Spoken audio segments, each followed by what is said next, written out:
we were talking about that today. What if you delight yourself in him, then he will give you the desires of your heart. That doesn't mean that if you delight yourself in him, then therefore whatever you wanted, that's what he's going to give you. No, that means that when you delight yourself in him, that means that now you are laying down your personal want and you are accepting what his personal desire is for you. Right. That means that whatever his desire is for you, that means that you are humbling yourself enough to trust that he's going to give you the best and that he knows what you will like better than him giving to you versus you going out there to look for it on your own. Right, and people always get that verse mixed up. When it says delight yourself in the Lord, he shall give the desires of your heart, doesn't mean whatever your desire is, God's going to give it to you. The reason why you need to delight yourself in him is because then you get to know what his will is for you, and then your desires lines up with his desires.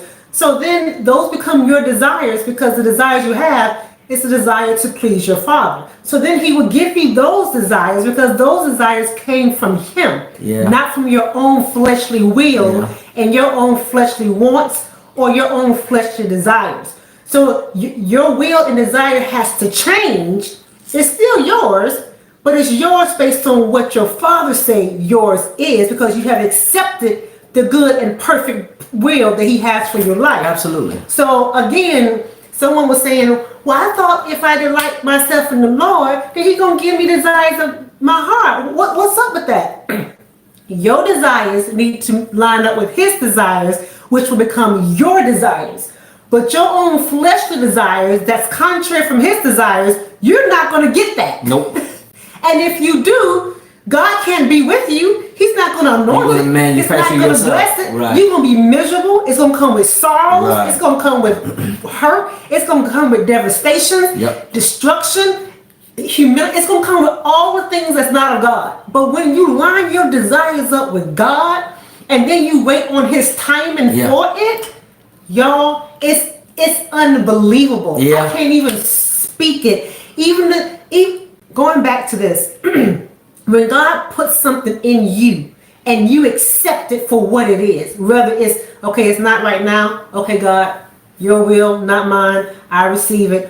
When you do that, you allow God to manufacture it his way, not you manufacturing it your way. Absolutely. His way, it won't break down. Nope. His way, you won't need an oil change. His way, you won't have to worry about paying payments or struggling to make the payments. Because when God does it, he already knows your future. He already knows he's going to give you what you need just to maintain what he's giving you. Yeah. That's how you know it's God. God, when he blesses you, he adds no sorrow.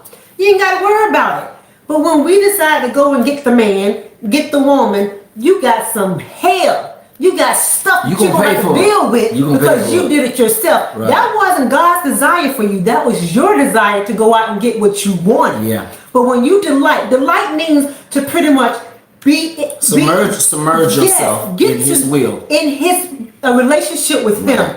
Delighting myself in him so I know what he likes. So I know what his heart is. So I know what his will is for me.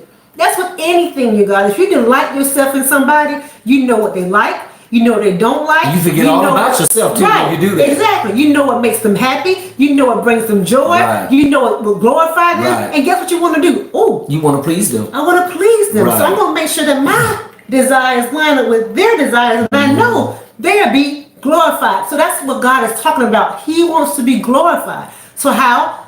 Accept his will for your life, so he can be glorified, line it up with his, and it is still your desire. It's just not the fleshly desire. Right. It's God's desire. It's whatever God desires, you're good with that because now your whole mindset has changed from it being about you versus it now being about God now. Right. Your main desire is now, I want to make you pleased with me submerging or submitting myself into your will. So whatever you want to do, God, I'm satisfied with it.